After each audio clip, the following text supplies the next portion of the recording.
Baik, pada video kali ini akan dibahas tentang vektor. Sebelumnya, kalian harus mengetahui dulu bahwa vektor adalah besaran yang memiliki nilai dan arah. Nah, sebelum kita masuk ke penjumlahan, pengurangan, atau resultan vektor, kita masuk dulu ke menggambarkan vektor dalam bidang datar. Nah, di sini kita gambarkan dulu sebuah diagram kartesius dengan sumbu X dan sumbu Y. Nah, pada sumbu X terdapat vektor AX yang berwarna pink ini. Kemudian ada vektor AY. Sehingga diperoleh titik temunya itu pada garis A. Nah, di sini kita gambarkan dulu garis bantu. Untuk yang AX kita beri tanda titik-titik. Kemudian yang AY juga kita beri titik-titik sehingga ketemu di sini titik temunya yang kita beri nama A. Nah, untuk vektor biasanya kita gunakan lambang panah di atas atau namanya bar atau A vektor. Nah, kemudian kita tuliskan di sini nilai A vektor itu sama dengan penjumlahan dari AX ditambah dengan AY. Atau bisa juga kita tuliskan sebagai A vektor itu sama dengan AXI ditambah dengan AYJ. Nah, di sini nilai AX itu adalah besarnya vektor pada sumbu X dan AY adalah besarnya vektor pada sumbu Y. Sedangkan I atau J itu adalah vektor satuan. I itu menandakan sumbu X dan J itu menandakan sumbu Y. Kemudian untuk vektor 3 dimensi di sini ya, ada sumbu X, ada sumbu Y, dan ada sumbu Z. Posisinya masih sama, X di sini, Y ke atas, dan Z itu dia biasanya menembus bidang. Nah, sehingga di sini ada 3 vektor, kita bisa temukan nilai A itu berasal dari sini. Dari AX yang ini ditambah dengan AY, ditambah dengan AZ. Nah, nilai I, J, dan K itu hanya menandai bahwa AX ini letaknya di sumbu X, kemudian AY ini letaknya di sumbu Y, dan AZ letaknya di sumbu Z. Kemudian untuk menghitungnya, menghitung panjang vektor A ini atau resultan vektornya dapat kita peroleh dari akar dari AX kuadrat ditambah dengan AY kuadrat ditambah AZ kuadrat. Nah, untuk lebih jelasnya kita akan bahas di penjumlahan vektor. Nah, penjumlahan vektor yang pertama itu menggunakan metode jajar genjang. Nah, kita misalkan di sini kita punya dua buah vektor, yaitu vektor F1 warnanya pink dan vektor F2 warnanya hijau. Nah, kita lihat bahwa arah vektor F1 itu dia ke kanan dan vektor F2 itu arahnya agak miring ya, seperti ini. Kemudian dengan metode jajar genjang, cara menjumlahkannya itu adalah pertama kita gambar dulu vektor F1. Sama persis seperti ini, F1. Kemudian vektor F2 kita gambarkan lagi dan dimulai dari pangkalnya. Dari sini. Misalkan F1 dimulai dari sini, maka F2 kita gambar dari arah sini.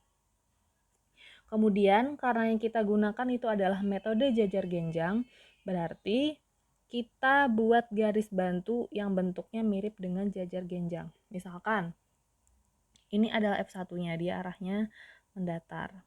Kemudian F2 di sini.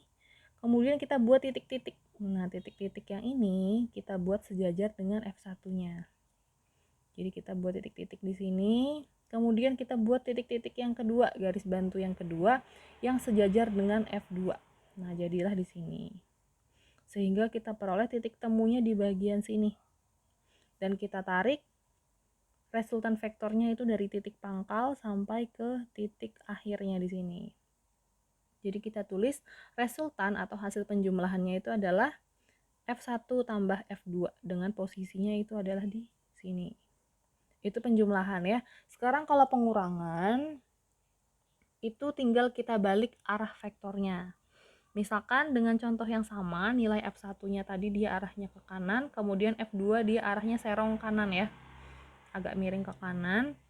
Nah, misalkan kita mau menghitung nilai F1 dikurang F2. Nah, berarti nilai F2 ini menjadi negatif.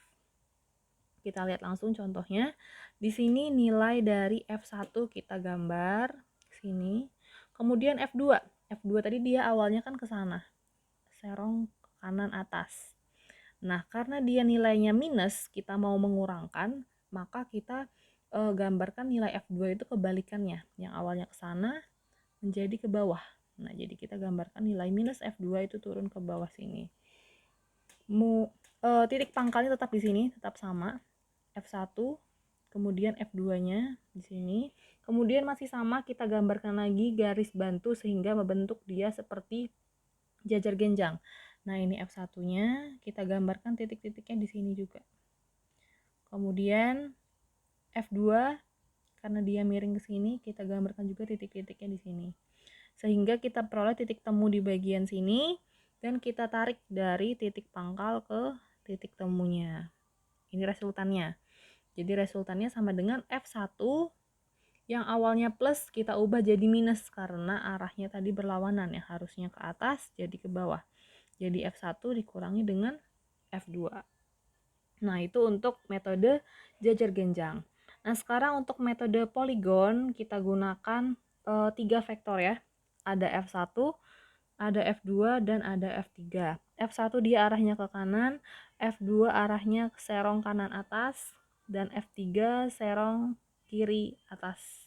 Di sini kita kasih warna yang berbeda, F1 pakai warna hitam, F2 warna hijau, dan F3-nya warna pink. Nah, sekarang bedanya dengan metode jajar genjang. Kalau metode poligon, itu kita menambahkannya dari titik ujungnya. Misalkan, di sini F1. F1 tadi kan mendatar ya. Kita gambar mendatar, kemudian F2-nya ke atas. Nah, F2 itu kita mulai dari sini. Berbeda dengan jajar genjang tadi, kalau F2 kita menggambarnya di sini. Di sini ya. Tapi kalau metode poligon kita menggambarkan dari sini, dari titik terakhir. F1 di sini berarti F2-nya sambung di sini. F3-nya sambung di sini. Nah, jadi kita gambarkan sesuai dengan yang ini, sesuai dengan soalnya. F1-nya ke kanan, F2-nya serong kanan atas, berarti lanjutkan di sini. Kemudian F3-nya serong kiri atas. Nah, berarti berakhir sampai di sini ya. Anggaplah yang ini belum ada nih. Nah, kemudian resultannya itu kita tinggal kita tarik garis dari titik awal ke titik akhir. Nah, metode poligon ini biasanya digunakan untuk mengetahui perpindahan ya, biasanya untuk soal perpindahan. Jadi nilai resultannya itu adalah dari titik pangkal ke titik akhir. Jadi R itu sama dengan F1 tambah F2 tambah F3. Nah, kita tuliskan di sini. Sekarang, kalau kita mau menghitung yang pengurangan. Nah, kalau yang pengurangan sama seperti tadi, tinggal dibalik arah vektornya. Misalkan kita mau menghitung resultan dari F1 dikurangi F2 dikurangi dengan F3. Nah, berarti F1-nya masih sama arahnya ke kanan. Kemudian F2-nya, F2-nya itu minus, berarti kita balik arahnya yang awalnya ke sana jadi ke situ berarti. Nah, makanya ini F2-nya dari sini ke sini ke bawah. Kemudian nilai F3-nya masih positif, berarti F3-nya masih sama, arahnya serong kiri atas. Nah, awalnya di sini belum ada ya, R ini belum ada. Nah, jadi nilai resultannya itu kita tarik dari pangkal F1 di sini menuju titik akhirnya dari F3 di sini. Nah, di sini kita cetak tebal nilai resultannya, yaitu F1 dikurangi F2 ditambah dengan F3. Baik, selanjutnya selain metode jajar genjang dan poligon itu ada metode kosinus ya. Nah, baru di metode kosinus ini kita menghitung sudut. Kita gunakan rumusnya. Nah, yang pertama itu resultan vektor yang membentuk sudut. Nah, kita rumuskan R itu sama dengan akar dari A2 kuadrat ditambah B kuadrat ditambah 2AB dikali dengan cos alpha. Nah, akan lebih mudah kalau kita langsung ke contoh soal. Misalnya ada 2 buah vektor sebidang berturut-turut yang besarnya 4 satuan dan 6 satuan. Memiliki titik tangkap yang sama dan mengapit sudut 60 derajat. Tentukan besar atau nilai dari resultan vektor tersebut. Nah, sebelum kita menggambar ini, kita pahami dulu bahwa di sini ada 2 buah vektor yang besarnya 4 satuan dan 6 satuan. Kemudian mereka itu memiliki titik tangkap yang sama. Nah, yang disebut dengan titik tangkap itu adalah ini. Mereka sama-sama memiliki titik tangkap di titik O dan mengapit sudut 60. Nah, berarti sudut antara vektor pertama dengan vektor kedua itu adalah 60 derajat. Kemudian yang ditanyakan itu adalah nilai R ini. Nah, nilai R-nya kita gunakan metode jajar genjang ya. Metode jajar genjang berarti kita gunakan garis bantu seperti ini, titik bantu ini ya. Nah, kemudian untuk menjumlahkannya kita gunakan rumus yang ini tadi karena dia mengandung sudut. Nah, yang ditanyakan tadi resultannya, berarti kita langsung gunakan rumus R sama dengan akar dari ini sama ya. Tinggal kita ganti, A-nya kita ganti menjadi vektor pertama, B-nya menjadi vektor kedua. Tinggal kita masukkan angkanya. Untuk vektor pertama dia memiliki 4 satuan, kemudian vektor kedua tadi 6 satuan, kemudian ditambah dengan 2 V1 kali V2 dikali cos alpha. V1-nya tadi 4, V2-nya 6, cos alpha. Alpanya tadi adalah 60. Nah, tinggal kita hitung 4 kuadrat 16, 6 kuadrat 36, kemudian 2 dikali 4 dikali 6 itu 48, dan nilai dari cos 60 itu adalah setengah. Sehingga kita peroleh hasil penjumlahan semuanya itu adalah akar dari 76. Nah, kita bisa sederhanakan nilai akar dari 76 itu. Nah, 4 dikali 19.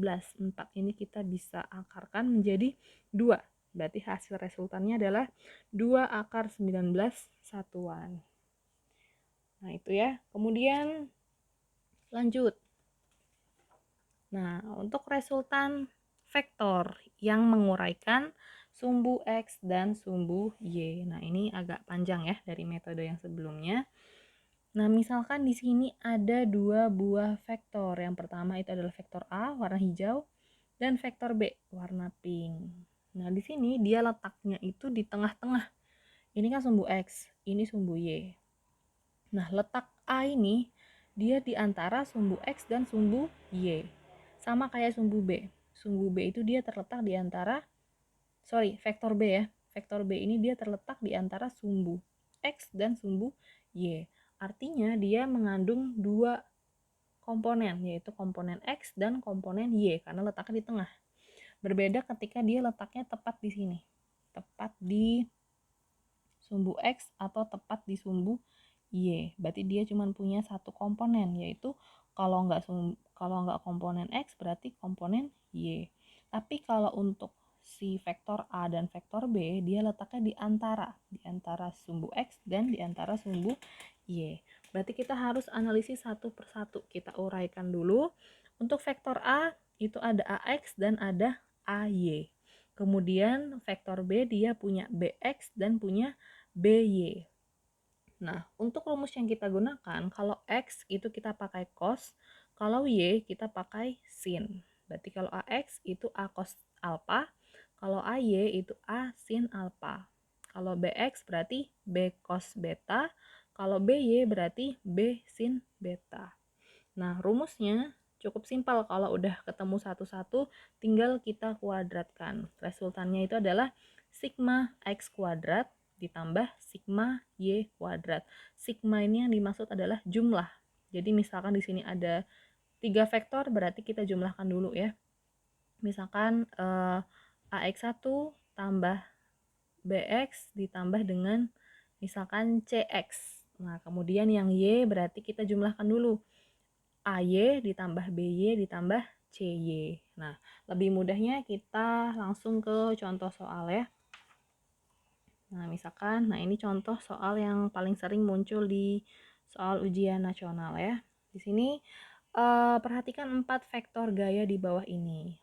resultan gaya keempat vektor tersebut adalah, nah di sini kita di soal sudah diketahui bahwa ada 4 vektor ya. Yang pertama itu vektor ini ada F1, dia arahnya ke situ. Kemudian ada F2 arahnya ke sana. Kemudian F3 arahnya ke sumbu X tapi ke sana ke kiri. Kemudian F4 dia arahnya ke bawah. Nah, sebelum kita kerjakan soalnya, kita lihat dulu sumbu-sumbu yang ada di F1, F2, F3, dan F4 ya. Yang pertama kita lihat dulu F1. Nah, F1 dia letaknya di sini. Artinya F1 letaknya di antara sumbu X dan sumbu Y. Kita lihat lagi F2. F2 ini dia letaknya juga sama ya. Di antara sumbu X dan sumbu Y. Kemudian F3. Nah, F3 ini dia ada di sumbu X ya, sumbu yang mendatar. Kemudian F4, dia letaknya di sumbu Y. Nah, sebelum itu kalian harus tahu dulu bahwa sumbu X dan sumbu Y itu memiliki area positif dan area negatif. Nah, untuk sumbu X itu di bagian kanan, di bagian sini, itu namanya sumbu X positif. Nah, X-nya kan di sini ya. Berarti yang di sebelah sini, berarti itu namanya sumbu X negatif. Jadi kalau X itu yang kanan positif, yang kiri negatif. Berbeda dengan sumbu Y. Y itu dia di sini ya. Nah, jadi di bagian atas ini itu adalah sumbu Y positif. Sedangkan yang di bawah sini itu adalah sumbu Y negatif. Nah, itu ya. Sekarang kita tulis diketahuinya. Yang pertama F1 itu 10 Newton, kemudian F2-nya 10 Newton juga, F3-nya 4 Newton, F4-nya 6 Newton. Kemudian tetanya, sudut yang pertama itu adalah 53 derajat. Teta yang kedua, sudut yang kedua itu adalah 37 derajat. Yang ditanyakan adalah resultan gaya atau sigma F. Nah, rumusnya tadi sigma F itu adalah sigma Fx kuadrat akar ya, akar dari sigma Fx kuadrat ditambah sigma Fy kuadrat. Nah, kita harus menghitung dulu nilai masing-masing gaya ya. Kalau tadi F3 dia udah jelas ada di sumbu X saja, dan F4 dia hanya ada di sumbu Y. Nah, sekarang yang kita hitung dulu itu adalah nilai F1, karena F1 itu dia mengandung nilai F1X dan nilai F2Y. Nah, kita hitung di sini. Nilai F1X itu sama dengan F1 cos alpha 1. Ingat ya, kalau X itu pakai cos. Kemudian untuk yang Y, F1Y dia pakai sin. Nah, tinggal kita masukkan angkanya. F1 tadi 10, kemudian cosnya adalah cos 53 ya, karena F1 dia daerahnya di sini, maka sudutnya yang kita gunakan adalah sudut 53. Nah, tinggal kita masukkan 10 cos 53. Kita turunkan nilainya 10. Kemudian cos 53 itu adalah 0,6. Kalian bisa hitung di kalkulator ya, bahwa nilai cos 53 itu adalah 0,6. Tinggal kita kalikan 10 kali 0,6 hasilnya 6 Newton. Kemudian untuk yang sumbu Y kita selalu gunakan sin. Berarti F1 dikali dengan sin alpha 1. 10 dikali sin 53. Sin 53-nya itu adalah 0,8. Berarti hasilnya adalah 8 Newton. Ini baru F1 ya. Sekarang F2. F2 yang ini. Nah, F2 ini berarti dia ada di sumbu negatif dari X ya. X-nya kan di sini ya. X itu di sini. Kalau di bagian kanan berarti X-nya X positif. Kalau di sebelah sini berarti dia nilainya X negatif. Oke, kita lihat dulu. Di sini F2X sama dengan F2 cos theta 2. Nah, theta 2 yang ini ya. Berarti 10 dikali dengan cos 37. 10 dikali cos 37 adalah 0,8. Berarti hasilnya adalah 8 Newton. Kita boleh nanti tambahkan nilai minus ya di sini. Boleh kita tambahkan nilai minus di situ. Tapi nanti juga boleh. Sekarang kita coba lihat dulu yang F2Y. Nah, F2Y berarti kita pakai sin ya. F2-nya sama 10, kemudian sin 37 adalah 0,6.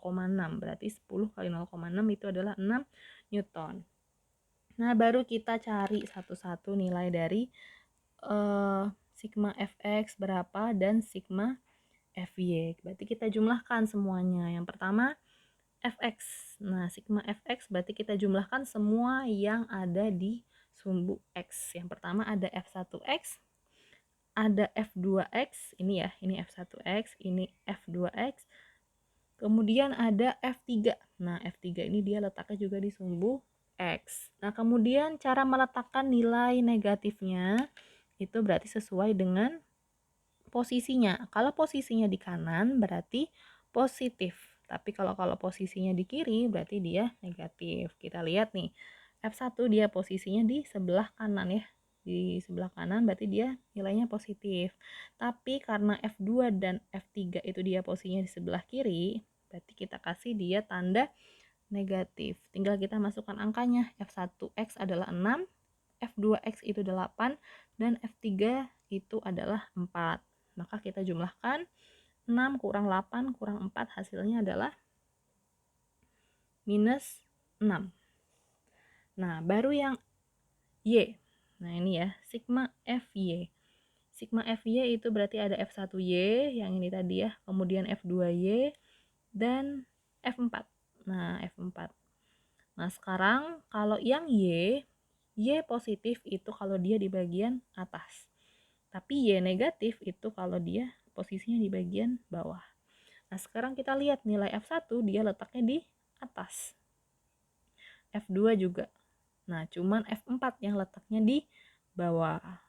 Makanya F1Y dan F2Y nilainya positif dan F4 nilainya negatif. Tinggal kita masukkan nilai F1Y adalah 6, F2Y itu 8, dan F4 itu nilainya 6. Sehingga 6 tambah 8 dikurang 6 hasilnya adalah 8. Nah, setelah kita tahu nilai dari Fx-nya minus 6, sigma Fx ya, sigma Fx-nya minus 6, dan sigma Fx-nya itu adalah, sigma Fy-nya adalah 8, maka tinggal kita masukkan rumus yang ini tadi.